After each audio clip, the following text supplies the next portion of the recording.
datang jenguk beliau. Dan tadi wasallam adalah saya yang akan menolong kalian hari ini, saya yang akan menyelamatkan kalian hari ini.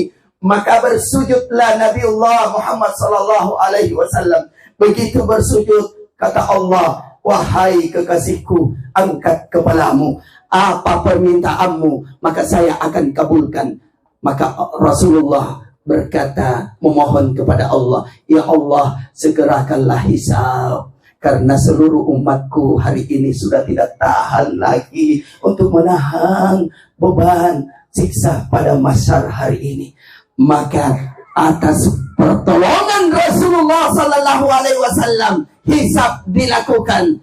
Kemudian ketika manusia berbondong-bondong kepada tempat hisab, Rasulullah sallallahu alaihi wasallam kembali berkata, ya Allah, ummati beratkan beban amal kebaikan umatku, ringankan beban keburukan umatku. Kenapa? Karena Rasulullah sallallahu alaihi wasallam tidak tega kita diberikan siksa. Bahkan di riwayat lain, Bapak Ibu sekalian, Rasulullah sallallahu alaihi wasallam pernah menangis ketika malaikat Jibril datang menemui Rasulullah Muhammad sallallahu alaihi wasallam. Kenapa datang malaikat Jibril? Karena pada hari itu Allah telah mengobarkan api neraka, sehingga seluruh malaikat ketakutan. Maka malaikat Jibril ingat bahwa Rasulullah adalah sumber kasih, sumber sayang Allah. Maka datanglah malaikat Jibril menemui Rasulullah sallallahu alaihi wasallam. Lalu berkata, wahai kekasih Allah, wahai Rasulullah, wahai Muhammad, hari ini Allah telah kebarkan api neraka. Oleh karena itu saya datang kepadamu, karena seluruh malaikat ketakutan. Kemudian Rasulullah bertanya kepada malaikat Jibril, wahai Jibril, beritahu kepada aku seperti apa itu neraka. Maka malaikat Jibril menginformasikan kepada Rasulullah Muhammad sallallahu alaihi wasallam, wahai Rasulullah, neraka itu terdiri dari 7 lubang atau 7 tingkatan. Jarak antara lubang pertama dengan lubang yang lainnya ditempuh dengan 70 tahun perjalanan. Maka Rasulullah sallallahu alaihi wasallam bertanya lagi, siapakah penghuninya? Lalu Jibril berkata, penghuni lubang pertama atau neraka tingkat pertama dihuni oleh orang-orang kafir. Neraka kedua dihuni oleh orang-orang munafik. Neraka ketiga dihuni oleh orang-orang fasik. Kemudian Jibril menjelaskan sampai di neraka ke-6. Maka ketika sampai di neraka ke-6 selesai sampaikan, maka Bapak Ibu sekalian, sontak malaikat Jibril terdiam, tidak sanggup untuk menyampaikan kepada baginda Rasulullah Muhammad sallallahu alaihi wasallam. Karena ia terdiam, maka Rasulullah bertanya, wahai Jibril, kenapa engkau diam? Beritahu kepada aku siapa penghuni neraka ke-7 itu. Lalu Jibril berkata, ya Rasulullah, neraka atau lubang ke-7 itu akan dihuni umatmu nanti ya Rasulullah. Ketika beliau dengar ucapan malaikat Jibril, beliau langsung jatuh pingsan. Lama pingsannya Bapak Ibu sekalian. Kemudian ia terbangun setelah dipangku oleh malaikat Jibril. Ketika ia terbangun, ia menangis terseduh-seduh. Lalu bertanya kembali, apa benar Jibril, ada umatku nanti yang masuk neraka? Siapa mereka Jibril? Apakah mereka tidak sholat? Apakah mereka tidak puasa? Apakah mereka tidak zakat? Apa kata Jibril? Mereka umatmu yang melakukan maksiat tapi tidak sempat bertobat sebelum ia dipanggil pulang. Maka Rasulullah menangis terseduh-seduh sampai ia pulang ke rumahnya beliau, Bapak Ibu.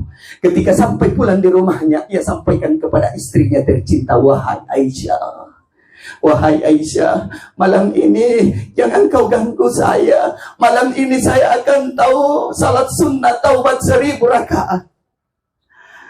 Beliau salat sunnah taubat 1000 rakaat sambil menangis.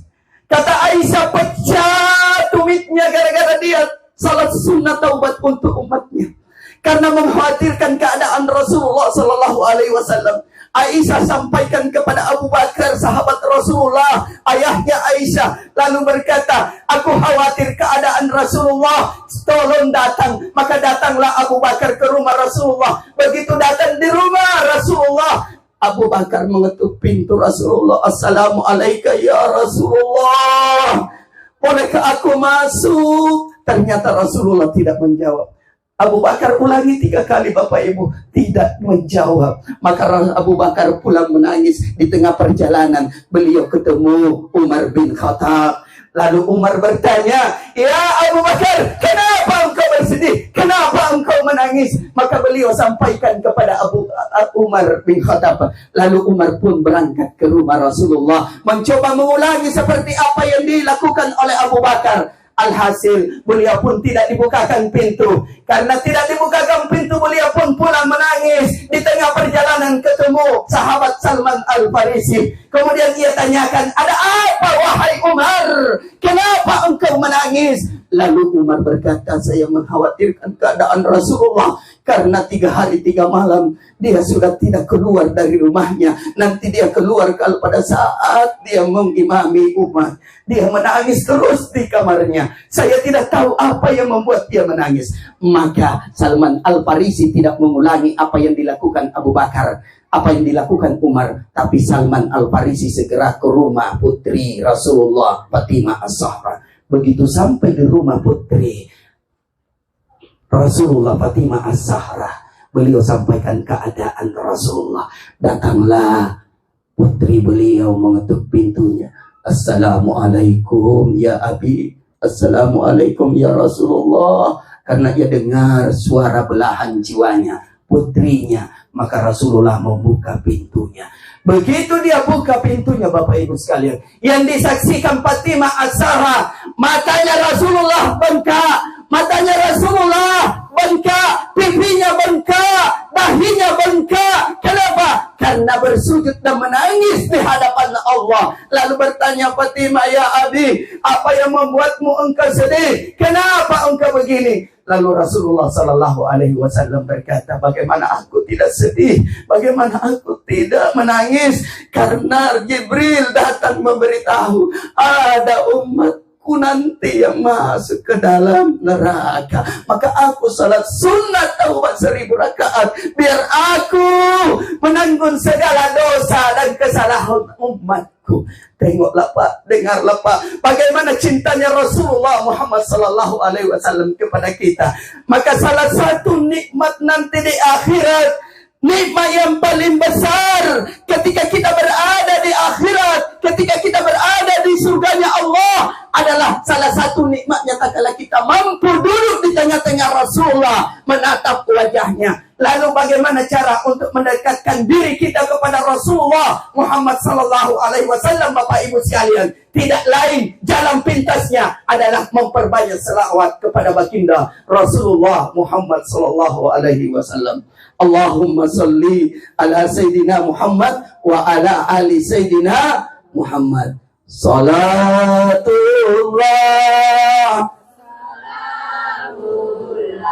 ala Tuha, salatullah ala Yasin Habibillah. Banyak-banyak salawat Bapak Ibu, karena salawat ini salah satu sarana untuk husnul khatimah. Malaikat Israel pencabut nyawa pun pernah menemui Rasulullah dan berkata, ya Rasulullah, sampaikan umatmu, siapa yang banyak salawatnya kepadamu, maka nanti pada saat sekarat saya akan cabut nyawanya dengan penuh kelembutan, seperti mencabut nyawa para nabi dan rasul. Ini diceritakan dalam kitab Kifayatul Aqiyah yang ditulis oleh Imam Hasan Al-Basri. Bapak Ibu sekalian, insyaallah dimuliakan oleh Allah. Seluruh yang hadir yang insyaallah dimuliakan oleh Allah. Kehidupan dan kematian, Bapak Ibu sekalian, hanyalah sebuah giliran. Hidup dan mati satu paket, tidak bisa dipisahkan. Bagai 2 sisi mata uang. Karena hidup dan mati satu paket. Dan kita semua adalah makhluk yang hidup, maka bersiap-siaplah untuk mati. Ibu, kalau kita cinta sama istri, yuk gandeng tangan sama-sama bersama dengan anak-anak, mudah-mudahan sama-sama melangkah ke dalam surga. Setuju tidak? Ibu, cinta enggak sama suami? Ibu, tidak ada yang cinta sama suami. Cinta sama suami, Bu? Cinta tidak? Cinta? Yang suami cinta enggak sama istri?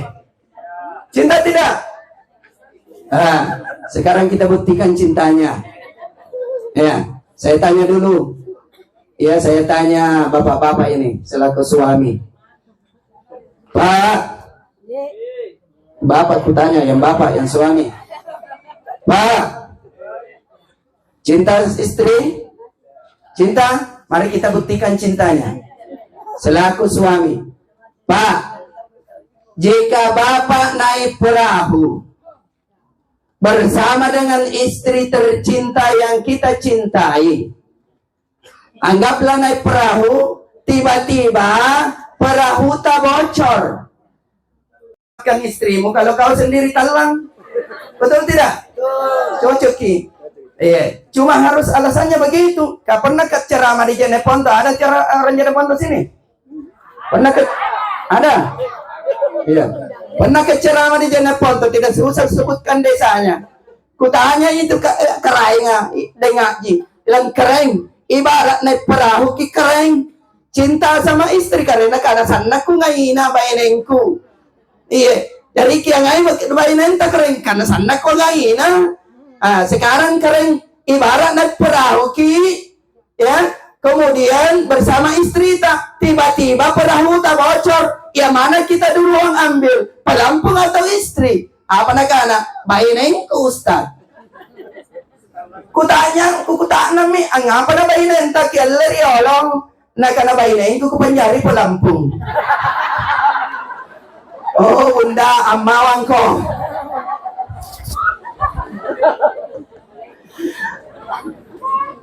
Makanya jangan terlalu cintai makhluk, cintai harta dengan sebatasnya saja. Karena suatu saat kita akan tinggalkan. Dan bukti cinta rumah tangga itu adalah bagaimana kita menjaga istri dan anak-anak kita agar senantiasa beriman kepada Allah. Bukankah Allah ingatkan kita? Ya ayyuhalladzina amanu qu anfusakum wa ahlikum nar. Hai sekalian orang yang beriman, yang percaya, yang yakin, jaga dirimu dengan keluargamu dari siksa api neraka. Betapa banyak suami tidak gelisah hatinya kalau istrinya tidak sholat. Betapa banyak istri tidak gelisah hatinya kalau suaminya tidak sholat. Betapa banyak orang tua tidak gelisah, tidak pernah takut akibat anaknya bermaksiat dan tidak sholat. Betul tidak? Betul. Makanya Bapak Ibu sekalian, jangan terlalu cinta kepada keluarga, karena suatu saat kita akan tinggalkan. Cintai mereka dengan jalan mendekatkan diri kepada Allah Subhanahu wa Ta'ala. Yang ketiga yang membuat orang takut mati, karena merasa lebih banyak dosa-dosanya daripada amal kebaikannya. Kenapa? Ia takut karena ia mentakutkan dirinya ketika sudah berada di alam kubur.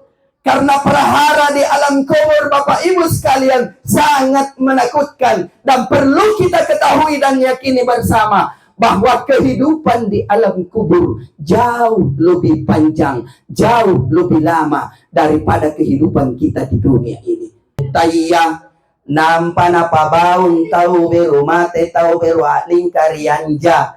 Oh Ibu Rosita dan Bunga binti Lakosa, bangunlah kamu. Malam ini, hari ini, saya akan tanya kamu.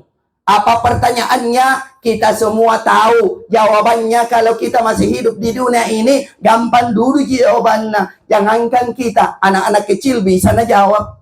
Iya, contoh. Ini anak kecil ini. Pertanyaan Pertanyaannya malaikat mungkar. Ya, ini lumpuh-lumpuhan. Apa pertanyaannya malaikat mungkar? Man rabbuka? Siapa Tuhanmu? Allah tuh nak tahu gitu anak kecil. Man nabiyuka? Siapa nabimu? Muhammad nak tahu gitu. Tapi pertanyaan ini, kondisi dan situasi tidak sama dengan di tempat ini, Bapak Ibu. Ketika kita berada di alam kubur, malaikat mungkar satu kali berucap, satu kali berkalam, satu kali berkata, tapora si kipepe karibawana, pacinina sangkam makila, Bapak Ibu. Menakutkan sekali. Jadi tidak bisa dijawab pertanyaan malaikat mungkar wa nakir kalau kita lalaikan sholat kita, Bapak Ibu sekalian. Yang kedua, amalan soleh yang harus kita jaga adalah bagaimana kita senantiasa dekatkan diri kita dengan Al-Quran. Rasulullah Sallallahu Alaihi Wasallam ingatkan kita dalam sabdanya, Al-Jannatu mustaqatu arba'ati nafar. Surga itu sangat rindu kepada 4 golongan manusia. Siapa yang dirindukan oleh surga? Yang pertama adalah tawali'ul Quran, adalah mereka yang senantiasa membaca Al-Quran, mentadabburi Al-Quran, mendekatkan diri dengan Al-Quran, mempelajari Al-Quran dan mengamalkan Al-Quran. Jadi rajin-rajin kita baca Quran. Karena orang yang rajin membaca Al-Quran, Bapak Ibu sekalian, akan mendapatkan beberapa nikmat dari Allah Subhanahu wa Ta'ala. Orang yang senantiasa dekat dengan Al-Quran akan dimuliakan hidupnya oleh Allah. Orang yang senantiasa dekat dengan Al-Quran akan diliputi rahmat oleh Allah, dilapangkan rezekinya oleh Allah, dilancarkan urusannya oleh Allah. Dan orang yang dekat dengan Al-Quran akan diterangi cahaya Allah dalam hatinya. Makanya Bapak Ibu sekalian, kalau kita rajin membaca Al-Quran, insya Allah akan semakin tinggi sifat qanaah kita. Merasa cukup sangat tinggi, sangat bersyukur. Bahkan tidak bisa banyak berhayal. Makanya Bapak Ibu, kebanyakan yang saya lihat, karena rumahku saya di Samatang, dekat dari pondokan, banyak pondokan mahasiswa. Rata-rata kalau saya lihat, tidak pernah lihat ya mahasiswa laki-laki yang kerasukan alias kesosokan. Rata-rata cewek-cewek yang kesosokan. Betul apa betul? Kenapa bisa begitu? Ternyata cewek-cewek memang banyak menghayal. Ada pernah kejadian dekat rumah. Saya ditelepon jam 11. Ustadz, bisa ke pondokan? Kenapa ya? Ada temanku kerasukan. Cewek atau laki-laki? Nah bilang cewek. Woi, tidak biasa ke saya meruqyah. Tapi kalau mau ada temanku pintar meruqyah. Imamnya Masjid Nurul Jamaah Bontoala. Ahlinya ruqyah. Nah bilang, Ustadz, panggilkan Kak. Karena lama Tommy ini kubacakan Al-Quran, tidak keluar-keluar kicinnya. Malah tambah mengamuk. Ku panggil nih, Ustadz, apa? Saya panggil istri Ustadz. Ustadz, bisa datang ke rumah? Ya, boleh. Apa? Ku bilang perintah. Kalau saya panggil Ki, biasanya tidak mau ngelaki karena selalu kasih acara. Ya. Datang. Ternyata, dia bilang apa? Bilang ada kerasukan di sebelah. Kau tonseng rajanya jinga. Oh, dia memang ada kelebihannya, Pak. Baru na janjian tahu marah-marah mi tahu. Bahkan dia tahu bahwa berapa jin di dalam. Ya. Datang nih. Nampai na janjang injo cewek ka, langsung ngaru injo cewek ka. Ang ngaru te na janjang injo ustaz ka. Kukana kerasukan to jengin deh. Iya. Kemudian nabilang mi ustaz ka pegang. Biar kurukia dari jauh saja. Kutunjuk saja karena dia perempuan. Tidak bawa ke kos tangan, dia bilang. Dah baca mi Al-Fatihah. Begitu baca Al-Fatihah, ternyata kata ustadz itu, ternyata mungkin karena dia kan punya keahlian, punya kelebihan. Dia nampak katanya jinnya tiga jinnya di dalam. Maka dia bacakan, setelah dia baca Al-Fatihah, dia tunjuki, hei jin, keluar kamu. Kutunjukin bukan kau jin, nah? Contoh. Nanti marah. Jin, keluar kau. Kalau kau tidak keluar, saya akan bakar kamu dengan ayat-ayat Allah. Amar-amar di bawah. Akhirnya natanya, kenapa kau masuk di tubuhnya ini Aceh?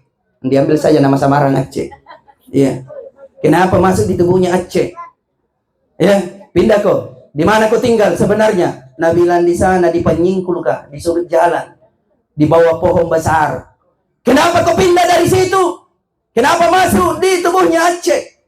Nah bilang ada yang ambil tempatku. Bicarakan biasa bicara itu orang kerasukan. Ada yang ambil tempatku.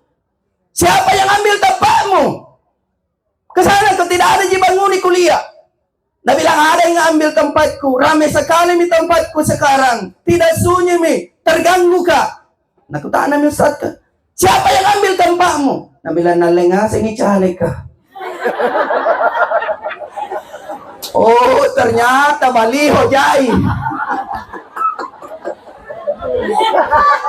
Ada caleg kak? Ada caleg? Ada caleg sini? Caleg lagi jai. Iya. Nah bilang Ustaz kan kalau begitu pindah kok, jangan kok di situ, pindah kok di pohon yang lain, banyak di pohon besar di jalan Hertas nih, pindah kok di situ. Nah bilang takut tuh nggak pergi di pohon di situ, kenapa kok takut? Takut kenapa aku nanti kepala aku caleg kan? Maka dia bilang begini, keluar kau baik-baik, cari ke tempat baik-baik, kalau tidak ku bakar kau, kasihan kau dong ini, manusia kau kasih begitu. Kalau tidak ku bakar kok. Nah baca mi. Dia baca ayat kursi. Begitu dia baca ayat kursi. Bismillahirrahmanirrahim. Allahu la ilaha illa huwal hayyul qayyum. Amar-amar nginya cewek kenapa amangnya panas. Natambah nak Ustaz kai keluar kau. Ku lanjutkan ini. Akhirnya nak lanjutkan terus, tidak lama kemudian berhenti. Berhenti ini berteriak-teriak. Ku tanya Ustaz kan, kenapa mina berhenti? Suluk mi, nah bilang iyo lari mi ruah, saya remami mantap. Ku bilang lanjutkan nih, ambil ayat-ayat yang lain, kasihan nanti masuk lagi. Ambil lagi ayat surah Al-Hasr. Bismillahirrahmanirrahim. Wallahu alladzi la ilaha illa huwa alimul ghaibi wasyahada warrahmanur rahim. Ternyata tena reaksinya. Malah mancar di bawah mata anak cewek. Bukan ngapa na mancar mata anak, karena tiain yang mancar, jinga mancar. Bukan apa? Teruskan. Apa yang terjadi? Dia teruskan ayatnya Pak. Tidak keluar ki. Malah diambil lagi surah yang keempat. Bapak Ibu sekalian, ternyata bukannya jin yang satu ini keluar, justru temannya yang dua datangi kembali. Langsung tak bangkainya Ustaz kan karena bukan ngapa kini mundur? Karena ini mau teriak anak. Bulan, aku taknam. Nah, aku taknam ni. Weh, kenapa kau lagi datang? Apakah kau mau masuk lagi di tubuhnya Aceh? Dia bilang tidak, Ji. Kenapa kau balik datang? Dia bilang mau Ji ku jemput temanku.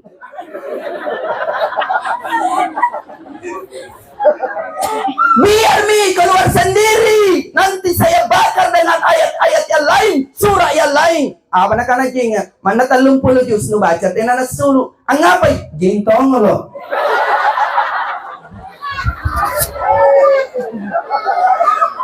Oh, lala na saya Ustaz. Makanya jangan kebiasa menghayal. Ya?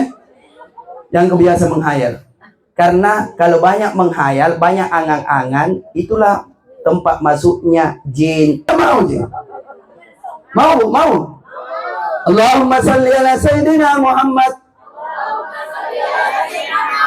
Alam ni tatap ini. Palak ni mantap. Laku badrasan. Badrak nada si jaling kuni cini. Atakarain mambu jingasih.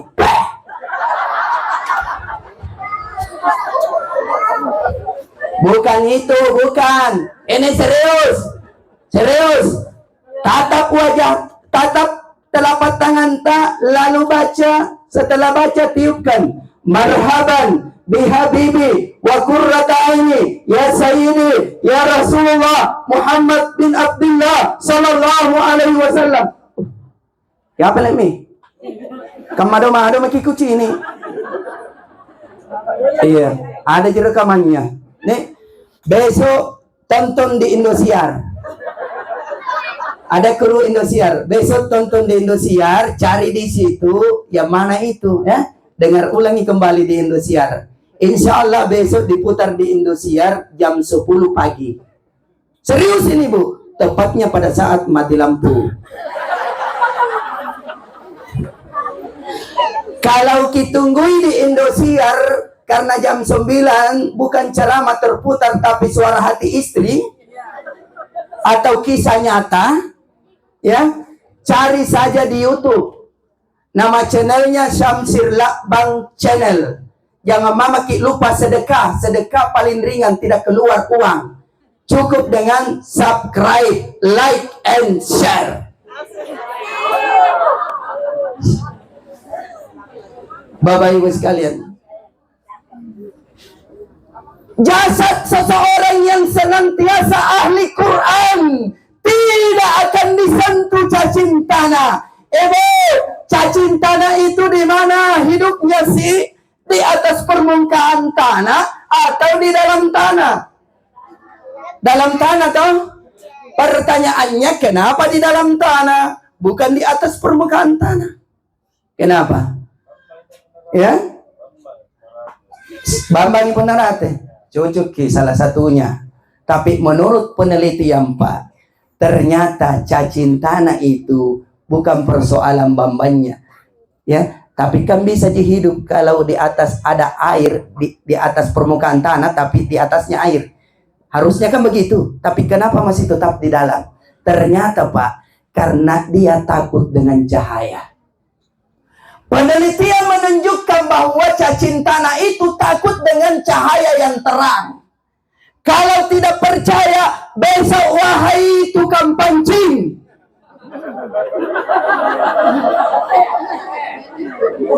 yang biasa pergi memancing menggunakan cacing tanah, besok gali tanah, ambil cacingnya, kemudian tampun di gelas ini, jangan tutup, kemudian maghrib taruh di bawah cahaya lampu. Jangan matikan lampunya sampai pagi. Besok pagi lihat masih hidup atau tidak. Ternyata penelitian menunjukkan cacing tanah 99% mati. Makanya takut dengan cahaya. Makanya orang yang rajin baca Al-Quran, yang ahli Quran, yang hafal Quran, itu diliputi cahaya ketika berada di alam kuburnya. Rasulullah kabarkan bahwa amalan bacaan Al-Quran ketika kita habis dimandikan sebelum dikafani, maka dia ada di dalam pelukan dadata. Ada dalam pelukan dadata, Ibu. Maka ketika kita sudah berpindah di alam kubur, makini kuburu ni ibatu malaikat mungkar dan nakir, Bapak Ibu, maka ini amalan keluar dari dada dalam bentuk cahaya. Ketika itu berdiri di samping kanan. Anggaplah almarhumah Ibu Rosita ini ahli Quran. Karena beliau wanita, maka cahaya itu menjelma menjadi gadis cantik yang bercahaya. Ketika menjelma menjadi gadis cantik, kaget malaikat mungkar, kaget malaikat nakir. Bertanyalah dia, wahai gadis cantik, siapa engkau? Aku ingin bertanya kepada Ibu Rosita dan Bunga binti Lakosa, kenapa engkau berdiri di sampingnya? Apa jawaban gadis cantik yang bercahaya itu? Saya adalah amalan solehnya. Saya adalah sahabatnya dan dia adalah sahabatku di dunia. Saya adalah bacaan Al-Qur'annya. Ya, ada yang bela ke nanti. Kalau kita. Setelah itu, maka cahaya ini kembali membungkus jasadnya almarhumah sehingga cacing tanah tidak berani datang. Tapi kalau kita malas baca Quran, lalaikan sholat, karena sholat itu di dalamnya kita baca Quran, maka Bapak Ibu sekalian, apalagi kita tukang pancing menggunakan cacing tanah, nanuleba benakanan yung cacing tanah yan, apa sama iri anak cucuna, oh, niya itu nikana, ideng nompo. Ada yang nompo? Tidak ada situ? Hah? Dembeta. Na birisi na cinik birisi na tetap ay dembeta ya. Masa na lapor dembeta? Nakana cacinta niya nagana anak cucuku lang ngerengasang ina. Niya itu papekang tena biasa na sambayang. Tena ton naleba ang ngaji-ngaji. Iya po yung gigiligalam baku jambatan si baku. Unam mo tera misal lang niya ngasing ko batu. Gorogoti tubuhnya. Apalagi ini din numpok do. Batak-batak lelompo batan na. Lebak na ni kubur langsung salah satu juga makhluk yang paling tajam penciumannya selain anjing, selain nyamuk adalah yaitu cacing tanah. Dari lebak na ni kubur dan nempo nanti na sembayang langsung na yun. Ada brownies bro. Jadi dekatkan diri dengan Al-Quran. Ustaz, saya sudah tidak tahu baca Al-Quran, terlambat ke belajar. Tidak masalah. Yang penting anak-anak dan keturunan tak dekatkan dengan Al-Quran. Karena kalau ada anak dan keturunan tak ahli Quran, insya Allah kita pun mendapatkan syafaat. Bapak Ibu sekalian. Yang kedua, yang terakhir, ketiga, amalan harus kita perkuat selama hidup di dunia ini. Karena hidup di dunia ini kita bisa beramal. Ibu dek, apa itu? Yang kedua dirindukan surga, yaitu bau mutu imuljian. Pabiasa kalenta sare-sare, pabiasa limanta sare-sare. Teaki gigili teki sibaku. Dek, katanya kaman tengkana uang pak nanampak ya sare. Dek, sedekah itu bukan hanya dalam bentuk uang. Betul apa betul? Iya. Kalau tidak ada uang tak, sedekah dengan tenaga. Ibu, di mana masjid di sini? Sini nih, ada masjid terdekat. Biar ada marbotnya itu masjid yang digaji. Nah sahabat kita tidak biasa, tidak ada uang tak, misalnya sedekah dengan uang, sedekah dengan tenaga. Itu kalau hari Jumat mau dipakai Jumatan itu masjid, betul tidak? Maka di Kamis sore datang maki bar saki. Sedekah dengan tenaga. Karena Rasul ingatkan kita, siapa yang memakmurkan masjid, siapa yang mengurus masjid, siapa yang membangun masjid, maka Allah akan bangunkan dia istana di surga. Jadi bangun memang ibalatnya sebelum ngamateki. Betul tidak? Rilinawa saja ini, di dunia saja ini, kalau kita tidak punya rumah, luar biasa sisata. Betul tidak?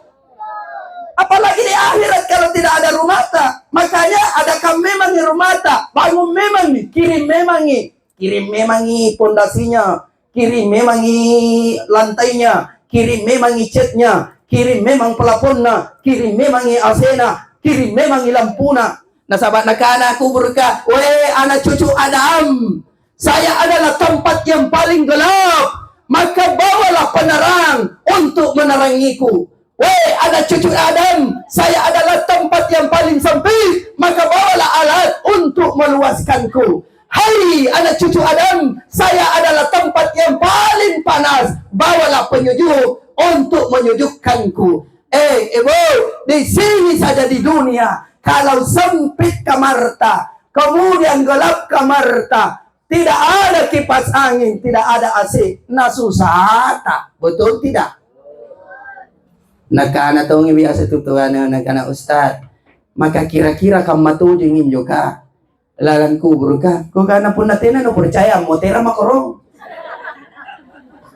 Katena no tapai. Qur'anin ng kanay nabita ang kanay. Yari po natin no tapai amo tera mako. Po natin na kama amo tera ko pananya. Betul tidak? Bapak Ibu sekalian, rajin-rajin sedekah. Karena apa? Sedekah ternyata adalah amalan yang paling pertama kita nikmati. Makanya Bapak Ibu, di alam kubur, bukannya orang yang tidak pernah sedekah menyesal. Orang yang biasa saja bersedekah menyesal. Apa nakana tahu biasa saya sidakkan nakana ang ngapa nasike dek jadi ngapa nasike dek jiku sedekahkan coba jai-jai. Ini penyesalannya. Penyesalan yang tidak pernah bersedekah memang mau pulang di dunia untuk bersedekah. Disebutkan dalam surah Al-Munafikun. Kenapa Allah tempatkan dalam surah Al-Munafikun? Karena orang munafik itu rata-rata enggan bersedekah. Kenapa enggan bersedekah? Karena hutbut dunia. Betul tidak? Tidak mau kurang. Apa kata Allah dalam Al-Quran surah Al-Munafikun? Laula akhartani ila ajalin qarib. Oh karai, tunda kamateanku, punna kullai pasigappa motere batang tubuh na nyawaku. Ero ammotere karaen rilinoa, apa ero ammotere nalakukan na marangkama, nakana Allah Ta'ala wa asaddaqa wa akun minas solihin. Saya ingin pulang bersedekah, saya ingin pulang berbuat kebaikan. Ero masidaka, ero toma sambayang, ero toma amma cakurang, tapi nakana malaikat ka terlambat kedentik no. Ya, Bapak Ibu sekalian, sampai di kontraknya nih, ya, tambahin, Masya Allah, Prof ditambahin ya Prof. Ya? Iya, jangan 10 menit. Ya tambahin 5 menit nah. Iya. Iya. Bapak Ibu sekalian, rajin-rajin sedekah. Karena sedekah itu harta kita yang sesungguhnya. Bukan yang ditumpuk, bukan yang jadi antik di barang, di rumah, bukan pakaian yang cantik. Makanya wahai ibu-ibu, pakaianmu yang menumpuk itu, pakaianmu yang menumpuk itu sedekah kami sebagian daripada tenan alle lamari. Karena ibu-ibu kan setiap ada pesta ada baju barunya. Betul apa betul? Saya ngalle kain nih dapat pembagian kain. Nampak na saya sakikat teh buraknya. Kak kain gina dapat tenan alipat ni jahit memang. Masuk ko nakepun na apa unting ko na no bagian ikain ni anjo bijanu. Ya tetangga nu saretongnya panjai. Betul tidak? Ane kain jina seren kate mana jo jahit. Nampak biaya jahit na 350. Sangkap aja mali ke baju baru. Betul tidak? Ya sedekah kami itu sebagian. Apalagi cek-cek dia daripada mantang yang lembu-lembuang. Jahit na kedong tetangga butuh. Betul tidak? Iya. Tapi sedekah yang paling baik itu adalah sedekah ya, apa yang paling kita cintai. Jadi baju baru tak kasihkan. Nah kan airo untuk kau Ustaz. Lebat ceramah kampanye nak kana langsung ada jamaah di bawah. Bilang cocok ya Ustaz. Nak ko gaganan tu baju tak kucing. Kalau kapan kisah rema nak na balas sama senjata makan tuang. Bapak Ibu sekalian, yang terakhir, hidup ini singkat, kita akan mati semua. Kita semua akan menemui ajal. Kalau ajal sudah tiba, tidak bisa dimajukan, tidak bisa dimundur. Tena nakule ni negosiasi anjo malaikat maukah? Tena nakule ni suruh motor yang kana naik suruh kok. Tena nakule ni boyang kana. Apa na boyang Ustaz? Boyang malaikat maukah? Tena kula ni suruh motor ka suruh ke motor ko naik suruh ko na kana Jokowi. Tena mana po yung Jokowi no pao tena. Naik suruh ko na kana Pak Anies. Tena mana po yung Pak Anies. Teka magagana teka manongain na. Ipaganjar. Tena. Lapi pa po yung Prabowo. Tena kula suruh mana po yung mantan militer. Nga ano sa panggasing ini kana ane musim politik. Jangan gara-gara beda pilihan kita beser-beser, betul tidak? Pore-porenu, iya langgap pak kadera kau si sambila kadera, betul tidak? Yang jelas 3 calon ini putra terbaik bangsa. Dari 3 calon 2 yang gugur, 1 yang menang, betul tidak? Dari 2 calon 2 yang kalah, 1 yang menang, setuju tidak? 1 yang menang tuh? Bukan berarti saya Amin. Oh, pendukung amin kapan di sini banyak. Tena na ku kampanye ni kau tena aja. Ku kanan aja bang pun nani ibat tua jalatai na. Tena kulle ni ku tak nai malaikat angkana motor ko nai suruh ko tena kulle. Betul tidak? Termasuk banyak caleg sekarang, ada keluarga tak masuk, ada tetangga tak masuk. Ya jangan gara-gara beda caleg, beser ko sari batang tetangga sepupu, betul tidak?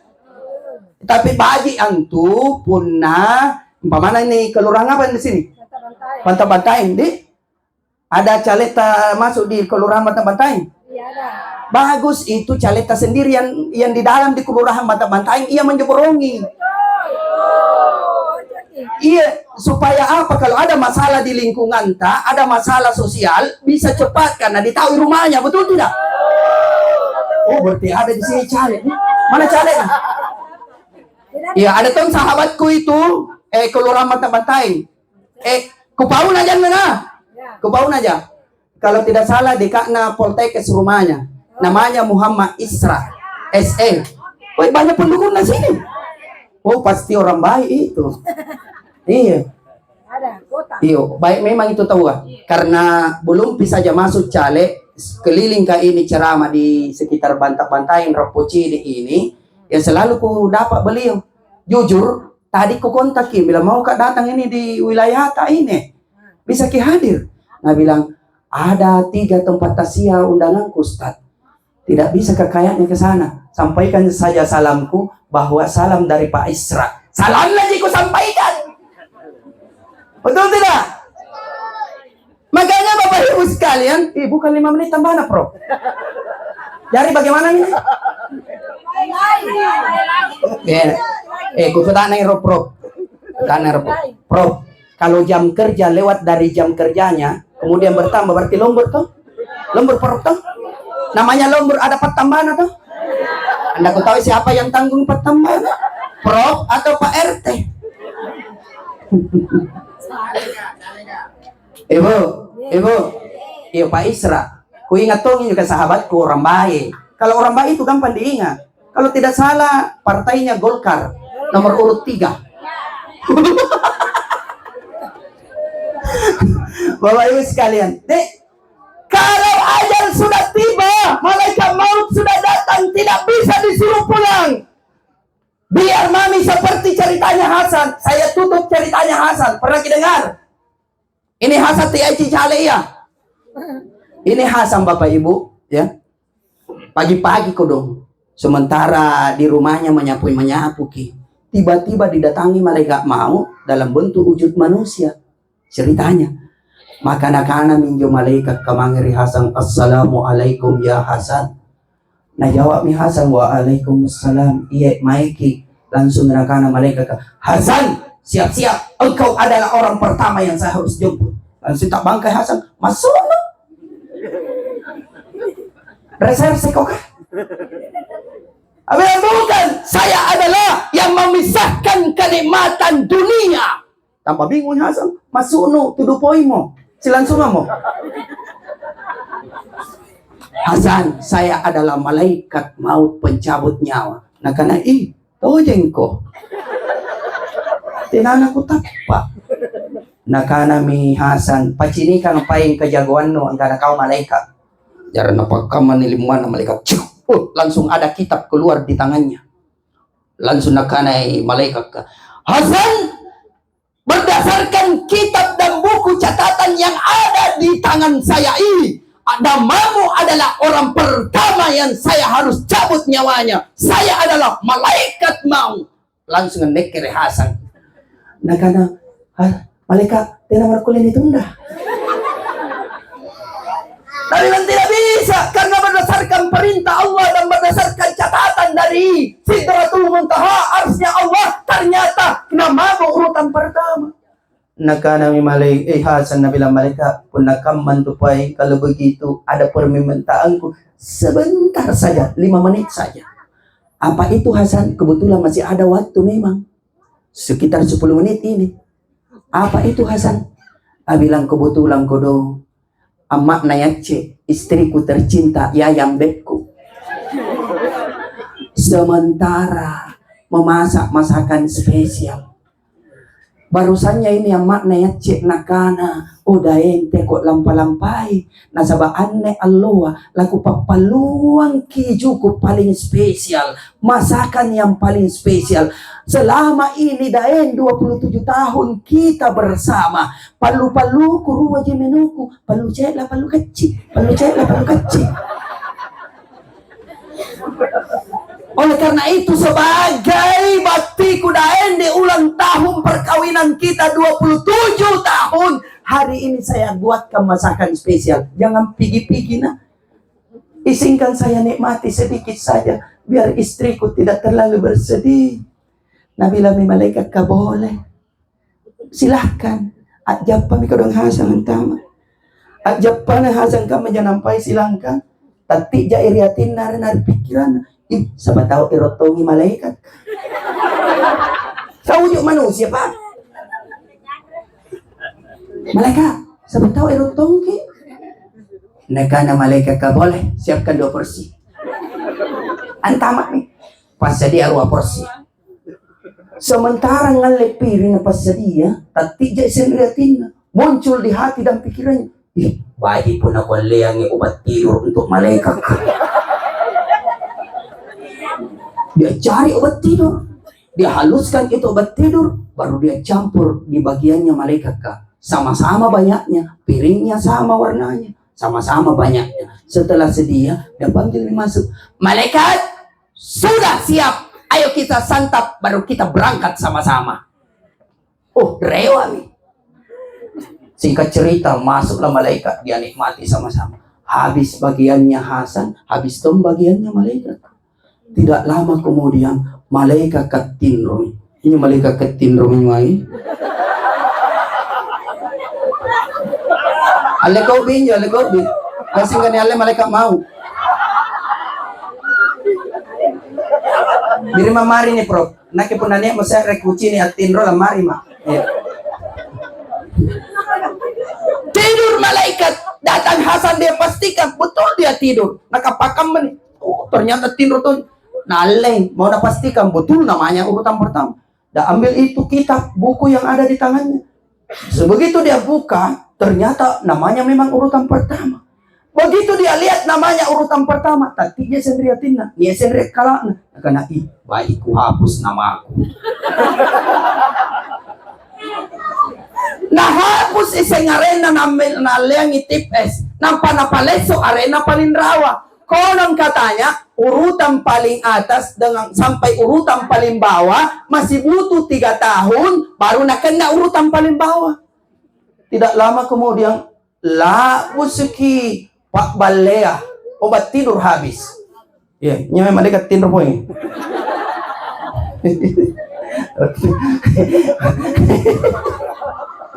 Bah, hati-hati kok, ini matangku mata malaikat.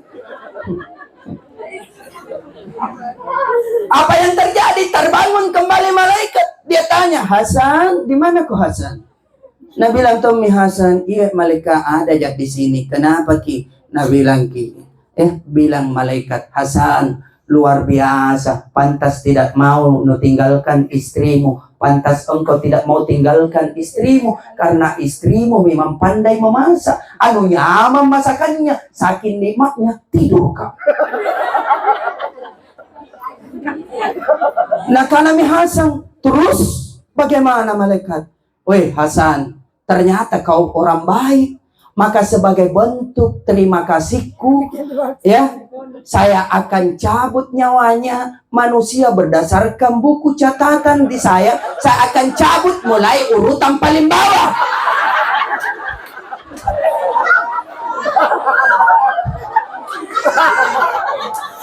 Masih mau kok? Nalangere na mulai urutan paling bawah. Anak kerki Hasan na kena apa? Jatuh pingsan. Ternyata amo terantong. Dari cerita ini ajalnya Hasan sudah tiba. Mana naruntai kama poin rekayasa tena nakulen munduru. Tena kulen undurkan. Iya, makanya tera nalarang kina bitak kade-kade. Akan coba nierang ya mak lampari balagaringan tena namate. Betul tidak? Coba tena nang Angan ini cumi-cumi, tena mate. Tena kulekan menje. Kalau tiba ajalnya, pasti walikulli ummatin ajal. Fa idza jaa ajaluhum la yastakhiruna sa'atan wa la yastaqdimun. Makanya mati itu tidak memiliki syarat. Tidak harus tua, tidak harus sakit. Karena banyak juga bayi yang mati. Banyak juga anak-anak yang mati. Banyak juga yang 14 tahun mati. Apalagi capila dulu. Bapak Ibu, ini yang bisa saya sampaikan. Ya, jadi siap-siap kita, persiapkan bekal terbaik kita. Amin ya rabbal alamin. Ini yang bisa saya sampaikan. Biar mami bilang tambah-tambah, mulai tanggal bitisiku. Iya. Kumalakang injo kan Rajawa ya Kak Dorotong apa. Apalagi panadai ya Kak Dormi pasti. Jalan kote aku pastikan buku idong kona. Bapak Ibu sekalian, demikian apa yang bisa saya sampaikan. Mari kita tutup pertemuan kita pada